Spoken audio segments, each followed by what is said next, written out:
मैं वाद विवाद में नहीं पढ़ना चाहता हूं, लेकिन मैंने पहले ही कहा, आप जो बातें कही राणा संगा के बारे में, राणा प्रताप जी के बारे में जो बातें कही और देश के अन्य भागों में भी जो देश के लिए लड़े मरे, अपना जान दिए, उन सबका हम सम्मान करते हैं। ये बात मैंने कही और आपने जो कही उसको मैं सेकंड किया। इनको क्या आपत्ति है उसका?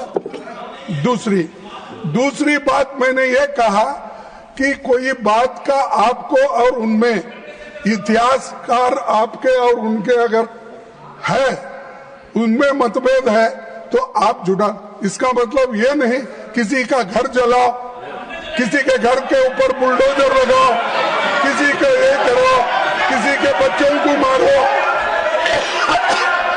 तो ये बात सर, ये बात मैं नहीं मानता।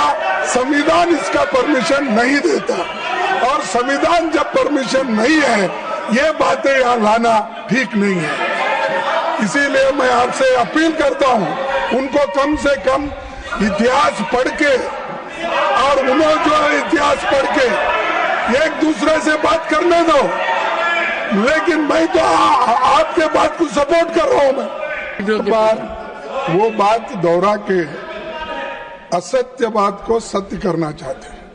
मैंने तो आपको बोला मैं कि आपका समर्थन करता, आप जो बोले स्टेटमेंट उसका मैं था, लेकिन मैं ये कहा कोई भी सदस्य हो, चाहे वो दलित हो, स्वर्णीय हो, दूसरा कोई भी हो, लेकिन क्या आप कानून अपने हाथ में लेके उस सदस्य का घर बर्बाद कर सकते हो? और एमपी की सुरक्षा होना चाहिए, ये मुद्दा है। कोई भी रहे, एमपी की सुरक्षा होना चाहिए।